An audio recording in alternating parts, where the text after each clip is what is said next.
Berita pengadaan sepekan kali ini diawali dengan berita duka dari LKPP. Innalillahi wa inna ilaihi raji'un. Telah berpulang ke hadirat ilahi Robi Sekretaris Utama LKPP Bapak Robin Asyar Suryo pada tanggal 25 November hari Jumat pukul 17.27 di Rumah Sakit Maya pada Lebak Bulus. Pak Robin ya sebelumnya jabatan terakhir adalah Sestama di LKPP, sebelumnya pernah menjadi deputi.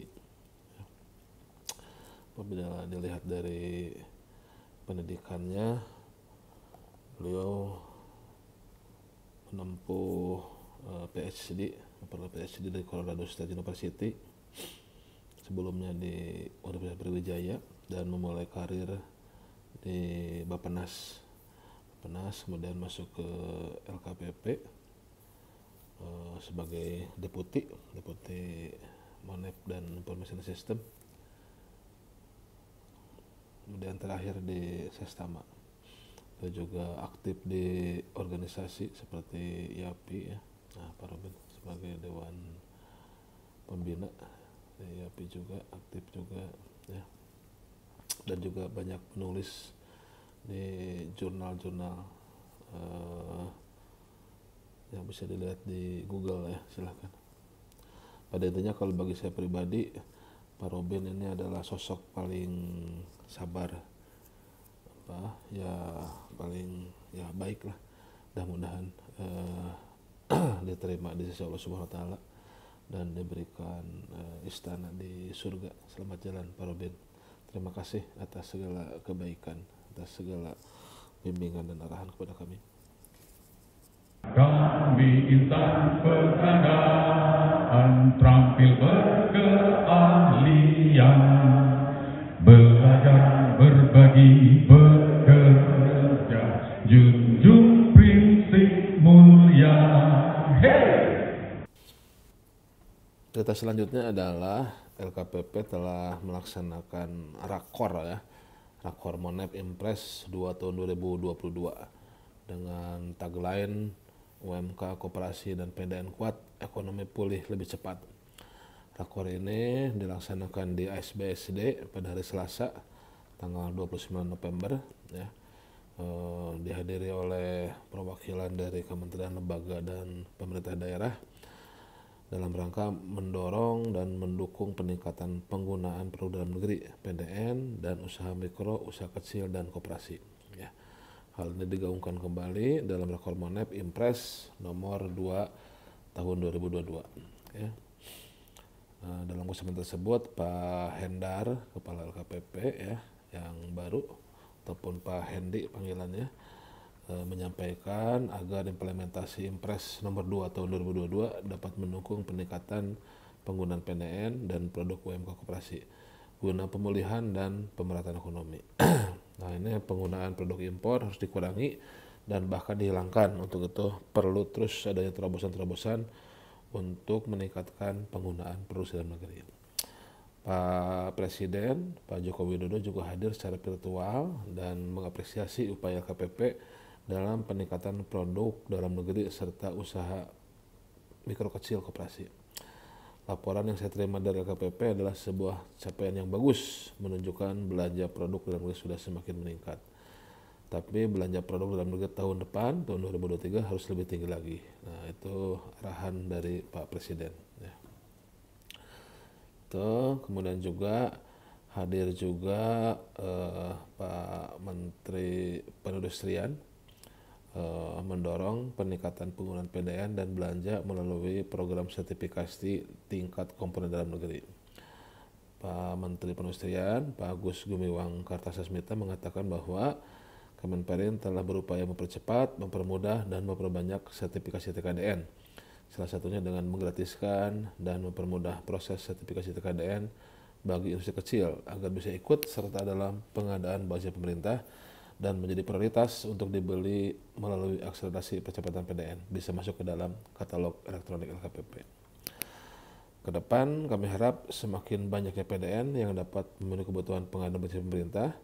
Jika nilai TKDN dan bobot manfaat perusahaan atau BMP produk dalam negeri sebesar minimal 40% tercapai, maka impor harus dilarang dan tidak lagi boleh dibeli oleh APBN atau APBD. Begitu kata Pak Menteri, Pak Agus Gumiwang.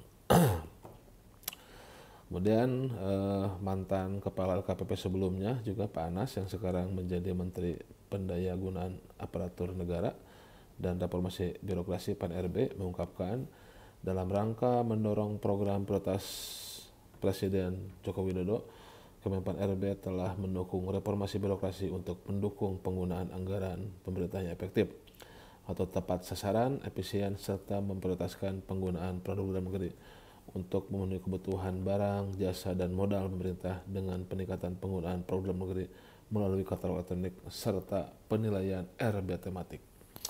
Itu berita dari website LKPP ya, bisa diakses melalui www.lkpp.go.id. Kemudian beberapa berita dari luar, dari Tirto ya, jurus Jokowi agar belanja produk dalam negeri meningkat di 2023. Nah, ini bahwasannya laporan dari LKPP penggunaan produk dalam negeri sudah tembus 547 triliun atau mencapai 44,9% dari APBN ya. Oke. Kemudian ya strateginya sertifikasi TKDN ya, jangan dipersulit ya. Oke. Kita lihat lagi yang lainnya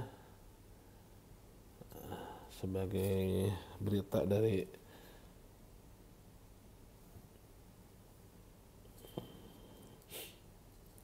rakor tersebut. Nah ini Pak Hendi, LKPP bekukan 14.161 produk impor di katalog ya, dari Kontan. Nah, LKPP sudah membekukan 14.000 produk impor yang ada di katalog. Nah, ini sampai hari ini tercatat 20.652 produk yang telah dibekukan. Karena ini di bawah sudah ada substitusi produk serupa yang dibuat oleh PDN ya. Jadi kalau memang sudah ada PDN-nya, sudah ada substitusinya, maka produk impor bisa di-freeze ya. Kemudian dari Antara News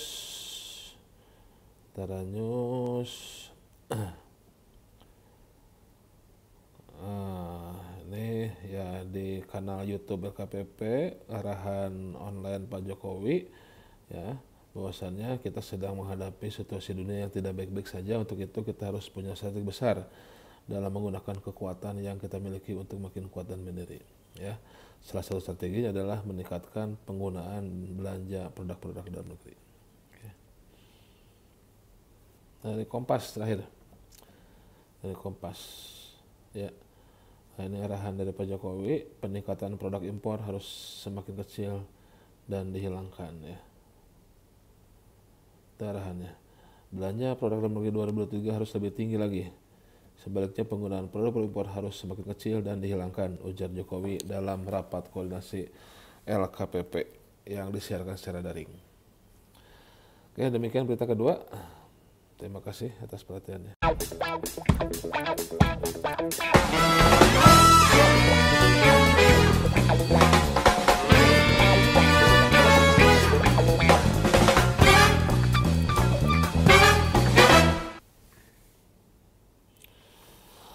Selanjutnya, satu lagi berita dari LKPP.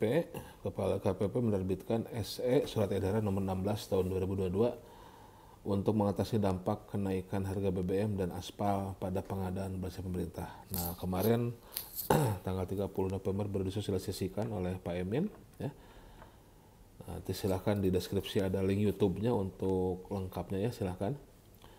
Nah, ini SE LKPP nomor 6 tahun 2022 ini tentang penjelasan atas pelaksanaan pengadaan barang jasa yang terdampak atas kenaikan harga bahan bakar minyak dan atau aspal pada tahun anggaran 2022 ya. Dihadiri oleh para PPK pada acara daring tersebut, sosialisasi secara daring, kebanyakan PPK ya, dan para pelaku pengadaan tentunya. Dibuka oleh Bu Sarah Sadika, Deputi Bidang Pengembangan Strategi dan Kebijakan LKPP, yang berharap harapannya rekan-rekan dapat banyak bertanya bagaimana implementasi dari SE nomor 16 2022 sehingga dapat dilakukan dengan tepat pada proses pengadaan belanja pemerintah. itu pembukaannya. Kemudian dilanjutkan oleh paparan dari Pak Emin dan Pak Al ya. Itu pada intinya latar belakangnya kenaikan BBM dan aspal ini telah memberatkan penyedia. Ya, LKPP memperoleh informasi terjadinya pelambatan dan pelaksanaan pekerjaan yang sudah berada di ujung tahun. Nah, mudah-mudahan SE nomor 16 2022 ini menjadi jalan keluar bagi PPK dan menjadi acuan untuk melakukan proses penyesuaian harga. Ya.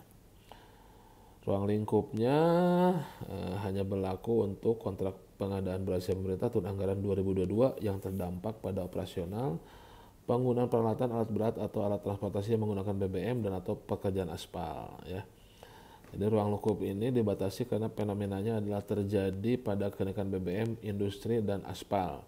Ini yang menjadi pembeda antara SLKPP dengan Permen Keuangan nomor 105 tahun 2005. Nah, ini ada beberapa hal yang perlu perhatian. Pertama, kenaikan BBM merupakan kejadian di luar kendali para pihak yang kemudian ditindaklanjuti dengan penerapan tertentu, penyesuaian harga pada peralatan, alat bahan, dan alat transportasi yang digunakan BBM dan atau aspal. Kedua, harus hati-hati dalam melakukan perhitungan penyesuaian harga untuk mata pembayaran utama atau pekerjaan utama yang menggunakan BBM dan atau pekerjaan aspal untuk menghindari potensi terjadinya markup. Ketiga, koordinasi dengan Kementerian Keuangan dan Kemendagri untuk hal-hal terkait pendanaan dan penganggaran. Intinya tidak ada tambahan dana ya. Keempat, melibatkan pengawas internal BPKP APIP untuk melakukan audit atas perhitungan dan pelaksanaan penyesuaian harga serta penyesuaian kontrak. Nah, tolong teman-teman semuanya diperhatikan ataupun ditonton YouTube LKPP, di linknya ada di bawah ya, sehingga bisa lebih jelas ketentuan-ketentuan ruang lingkupnya, batasan-batasannya, karena tidak bisa sembarangan untuk memberikan ataupun mengaplikasikan SE ini.